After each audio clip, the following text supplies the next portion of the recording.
Hello students इस video lecture में हम डिस्ट्रक्टिव इंटरफेरेंस और कंस्ट्रक्टिव इंटरफेरेंस यानी कि संपोषी व्यतिकरण और विनाशी व्यतिकरण के बारे में स्टडी करेंगे। स्टूडेंट्स पिछले वीडियो लेक्चर में हमने रिजल्टिंग वेव की इंटेंसिटी ज्ञात की थी।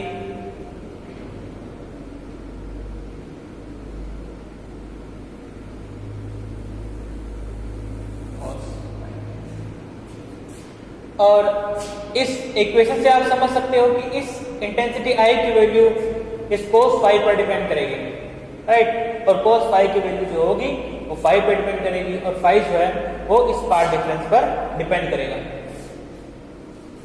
अब मान लेते हैं कि cos फाई की वैल्यू 1 के इक्वल है, प्लस 1 के इक्वल। जब cos फाई की वैल्यू प्लस 1 के इक्वल होगी तब हमको रिजल्टिंग वेव इंटेंसिटी मिलेगी I1 plus I2 plus 2 under root I1 under root I2 और cos फाई की वैल्यू 1। रिजल्टिंग वेव की इंटेंसिटी होगी I1 plus under root I1 plus under root I2 का स्क्वायर। आप यहां पर देख सकते हो कि इंटेंसिटी मैक्सिमम है, इंटेंसिटी मैक्सिमम है। और जब cos फाई की वैल्यू 1 होती है उस केस में रिजल्टिंग वेव का एम्पलीट्यूड होगा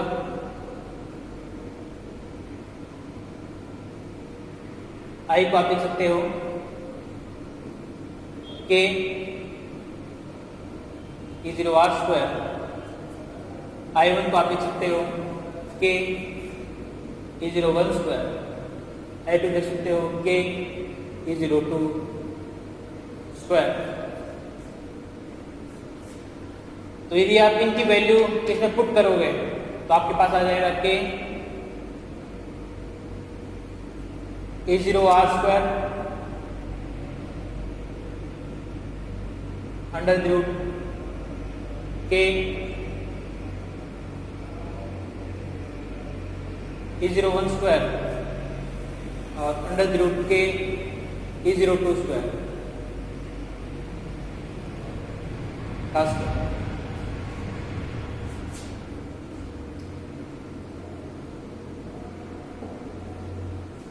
अब इन दोनों टर्म्स में अंडर रूट के कॉमन है और जब आप इस अंडर रूट के कॉमन को इस पूरे ब्रैकेट से बाहर निकालोगे तो अंडर द रूट के पर स्क्वायर हो जाएगा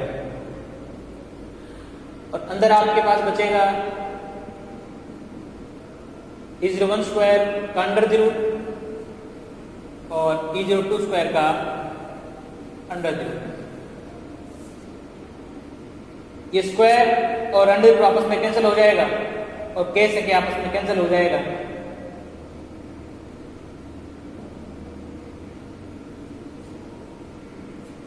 ये स्क्वायर ये अंडर रूट आपस में कैंसिल हो जाएगा और ये स्क्वायर और ये अंडर द रूट आपस में कैंसिल हो जाएगा, जिस कारण से ब्रैकेट के अंदर क्वांटिटी शेप बचेगी E0 1 plus E0 2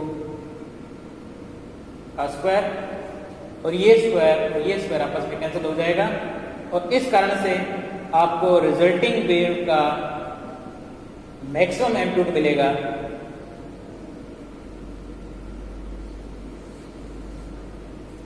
E0 1 plus E0 2।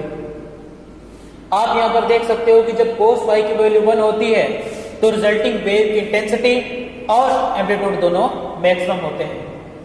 अब हम ये ज्ञात करना चाहते हैं कि ऐसे कौन से पार्ट डिफरेंस हैं, कौन से फेज डिफरेंस हैं कि जब cos फाई की वैल्यू 1 हो सकती है। तो इसको सोल्व करना पड़ेगा। सोल्व करने के लिए हम मानते हैं cos फाई इक्वल्स टू 1 और cos। अब देखो यदि cos 0 हो जाए तो आपको 1 वैल्यू प्राप्त होती है, यदि cos 0 हो जाए तो आपको 1 प्राप्त होती है। इस इक्वेशन को हम इस तरीके से सॉल्व करते हैं। आप ये देखते हो कि cos में 1 कब प्राप्त हो सकता है, यदि आप कोस में 0 रख दोगे तो आपको 1 प्राप्त हो जाएगा, राइट। अब जब आप इसको सॉल्व करोगे तो ये आपका हो जाएगा, देखो 2n पाई, राइट। और आपको cos 0 पर 1 प्राप्त हो रहा है, तो एंगल यहाँ पे कितना है, 0 प्लस माइनस 0। इस प्रकार से फेज डिफरेंस आपको मिलेगा 2n पाई। n की वैल्यू हो सकती है 0, 1, 2, 3, n एक इंटीजर है, 0, 1, 2, 3, 4 कोई वैल्यू हो सकती है। इस प्रकार से आप देख सकते हो कि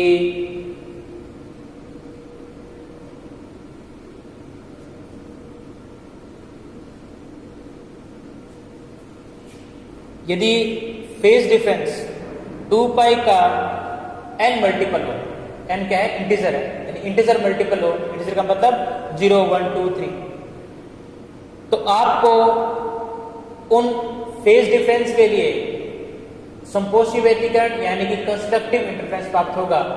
और कंस्ट्रक्टिव इंटरफेरेंस एक ऐसा इंटरफेरेंस होता है जहां पर इंटेंसिटी और एम्पलीट्यूड दोनों मैक्सिमम हो जाते हैं।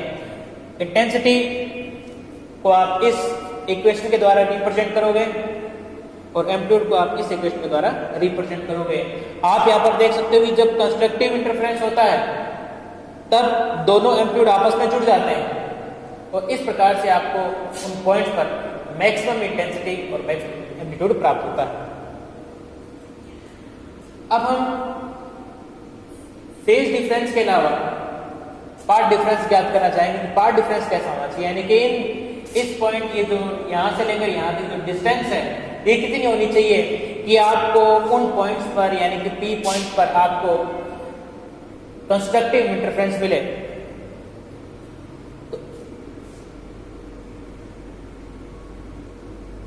पार्ट डिफरेंस होगा आपका lambda upon 2 pi multiplied with 5, तो पार्ट डिफरेंस आपको मिल जाएगा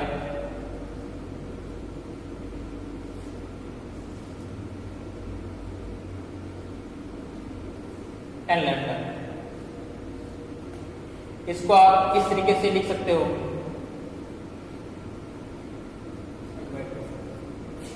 यदि आप 2 से डिवाइड कर दो, 2 से मल्टीप्लाई कर दो, तो आप इस इक्वेशन में n लैम्डा को आप इस तरीके से लिख सकते हो। आप यहां पर देख सकते हो कि जब पार्ट डिफरेंस लैम्डा बाई 2 का इवन मल्टीपल हो, क्या हो, इवन मल्टीपल हो। इवन मल्टीपल का मतलब क्या होगा कि जब 0, 2, 4, 6 इस तरीके से हो, यानी जब आप इस लैम्डा बाई 2 से इवन संख्या को मल्टीप्लाई कर दो, राइट, कैसा 0, 2, 4, 6 को मल्टीप्लाई कर दो, तब उसके कोरस्पॉन्डिंग जो आपको पार्ट डिफरेंस मिलेगा, उस पार्ट डिफरेंस के कोरस्पॉन्डिंग पॉइंट्स पर आपको मैक्सिमम इंटेंसिटी मिलेगी।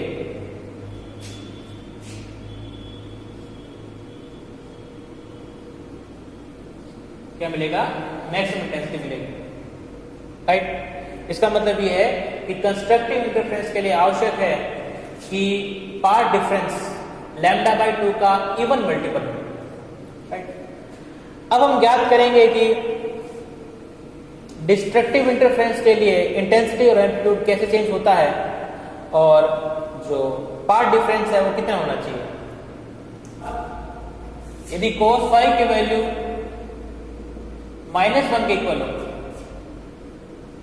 तो इंटेंसिटी मिलेगी आपको I1 plus I2 plus 2 under the root I1 under the root I2।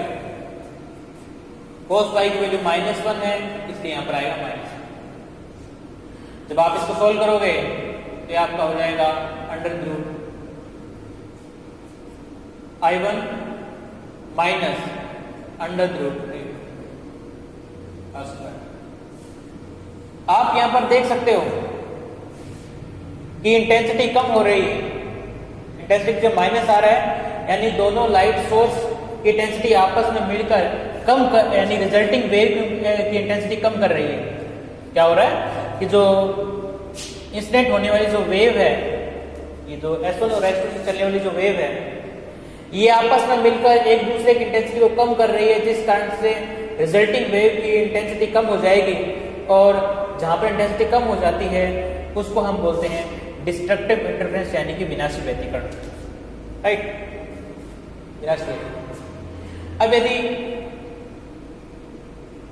इसकी इंटेंसिटी आई है तो रिजल्टिंग वेव का एम्पलीट्यूड होगा E1 E01 माइनस E0। आप यहां पर देख सकते हो कि जो रिजल्टिंग वेव का जो एम्पलीट्यूड है वो भी कम हो गया। तो ऐसे पॉइंट्स जहां पर रिजल्टिंग वेव के एम्पलीट्यूड्स कम हो जाते हैं और यदि इन दोनों की वैल्यू आप बराबर ले लेते तो जीरो हो जाएगा, रिजल्टिंग जो एम्पलीट्यूड होगा वो जीरो हो जाएगा, जिसके कारण इंटेंसिटी जीरो हो जाएगी। तो ऐसे पॉइंट्स जहां पर रिजल्टिंग वेव की इंटेंसिटी कम हो जाती है और यदि दोनों एम्पलीट्यूड बराबर हो तो उस वक्त इंटेंसिटी जीरो हो जाएगी। उस पॉइंट्स को हम बोलते हैं कि उन पॉइंट्स पर डिस्ट्रक्टिव इंटरफेरेंस हुआ है। राइट, क्या वो उन पॉइंट्स पर डिस्ट्रक्टिव इंटरफेरेंस हुआ है। अब डिस्ट्रक्टिव इंटरफेरेंस की कंडीशन क्या है उसे ज्ञात करने के लिए हम इस इक्वेशन को सोल्व करेंगे। देखो यहां पर क्या आ रहा है, cos phi इक्वल्स टू -1। तो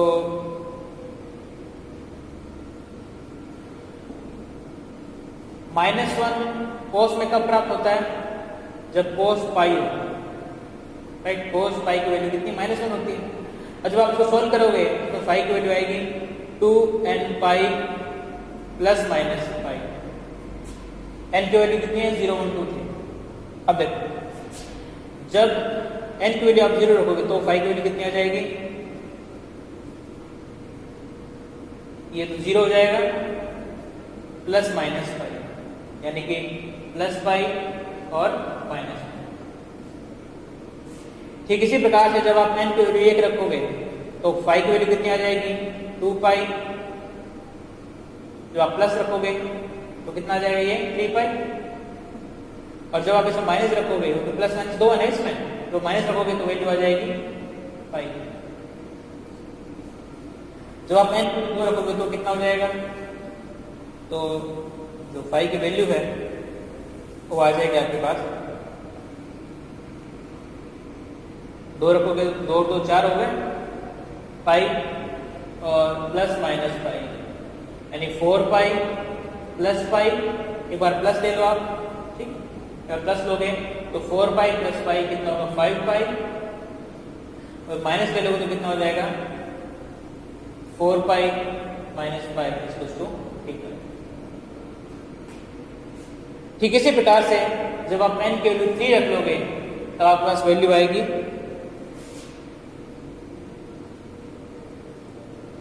6 पाई, प्लस की वैल्यू को तो कितना आएगी, 7 पाई।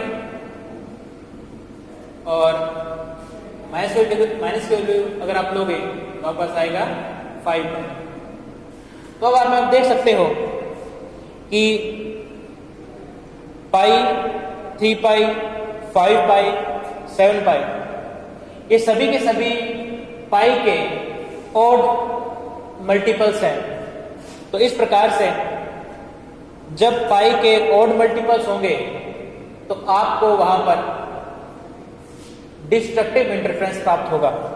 राइट, इसमें आप देखोगे तो पाई पॉजिटिव भी है, पाई नेगेटिव भी है। राइट, तो इस प्रकार से नेगेटिव वैल्यू पर भी आपको यदि इस तरीके से है कि नेगेटिव पाई, नेगेटिव 3 पाई, नेगेटिव 5 पाई, नेगेटिव 7 पाई, तो भी आपको डिस्ट्रक्टिव इंटरफेरेंस ही प्राप्त होंगे। तो इस प्रकार से फेज डिफरेंस मिलेगा आपको। इसमें से आप पाई कॉमन ले लो, 2n प्लस माइनस 1। ये जो क्वांटिटी है वो ओड मल्टीपल है, इवन मल्टीपल नहीं है। ओड मल्टीपल का मतलब क्या है ये 0 1 3 सॉरी 0 नहीं 1 3 5 7 होगा इसकी वैल्यू, तो कितनी होगी 1 3 5 7। अब पार्ट डिफरेंस आपको मिलेगा लैम्डा अपॉन 2 पाई से 2n प्लस माइनस 1 पाई, पाई से पाई कैंसिल हो जाएगा, तो आपको मिलेगा lambda by 2 2n plus minus 1। अब ये इक्वेशन ये कह रही है कि यदि पार्ट डिफरेंस लैम्डा बाई 2 का ऑड मल्टीपल है तो आपको उन पॉइंट्स पर डिस्ट्रक्टिव इंटरफेरेंस मिलेगा। क्या मिलेगा? डिस्ट्रक्टिव इंटरफेरेंस मिलेगा। यदि दोनों वेव इक्वल एम्पलीट्यूड की है तो आपको वहां पर डार्क फ्रिंज मिलेगी, यदि इक्वल एम्पलीट्यूड की नहीं है तो आपको वहां पर हल्की सी चमकती हुई ब्राइट फ्रिंज मिलेगी, राइट। और कंस्ट्रक्टिव इंटरफेरेंस में यदि दोनों वेव्स का एम्पलीट्यूड इक्वल है तो आपको वहां पर मैक्सिमम एम्पलीट्यूड मिलेगा, और मैक्सिमम एम्पलीट्यूड कितना हो जाएगा कंस्ट्रक्टिव इंटरफेरेंस के केस में? E01 plus E01। मान लेते हैं दोनों वेव्स की एम्पलीट्यूड इक्वल है तो यह आपका 2 E01, यानी जो एम्पलीट्यूड है वो आपका दुगना हो जाएगा। और यदि कुछ पॉइंट्स पर, यदि P के कुछ पॉइंट पर डिस्ट्रक्टिव हो रहा है तो वहां पर एम्पलीट्यूड 0 हो जाएगा, वहां पर आपको डार्क फ्रिंज मिलेगी। इस प्रकार से अलग अलग पार्ट डिफरेंस पर आपको अलग अलग कंस्ट्रक्टिव और डिस्ट्रक्टिव इंटरफेरेंस मिलेंगे, और जिस कारण से आपको जो ब्राइट फ्रिंज और डार्क फ्रिंज लगातार मिलती रहेगी। जब दोनों वेव्स इस पॉइंट पे आती हैं तो दोनों वेव्स के बीच में पार्ट डिफरेंस 0 होता है, और इस कारण से आपको यहाँ पर कंस्ट्रक्टिव इंटरफेरेंस मिलता है। ऊपर जाओगे तो जब पार्ट डिफरेंस, जब ये वाला पार्ट डिफरेंस लैम्डा बाई 2 का इवन मल्टीपल होगा, राइट, यानी कि इवन मल्टीपल को आप कह सकते हो लैम्डा का इक्वल होगा। जब ये पार्ट डिफरेंस लैम्डा का इक्वल होगा तब आपको कंस्ट्रक्टिव इंटरफेरेंस मिलेंगे, राइट। और जब ये लैम्डा बाई 2 का ऑड मल्टीपल होगा, यानी कि ये लैम्डा बाई 2 का ऑड मल्टीपल यानी कि 1 लैम्डा 2 3 5 7, तो उन पॉइंट्स के कोरस्पॉन्डिंग आपको डिस्ट्रक्टिव इंटरफेरेंस मिलेंगे, राइट। तो आप इसको इस तरीके से रिप्रेजेंट करोगे, यहाँ पर ब्राइट क्योंकि पार्ट डिफरेंस 0 है, यहाँ पर लैम्डा बाई 2, फिर डार्क होगा क्योंकि पार्ट डिफरेंस यहाँ पर लैम्डा बाई 2 का ऑड मल्टीपल है, यहाँ पर आपको फिर ब्राइट मिलेगा, उसके बाद आपको फिर डार्क मिलेगा, उसके बाद में आपको फिर ब्राइट मिलेगा। इस प्रकार से ये प्रक्रिया लगातार चलती रहेगी।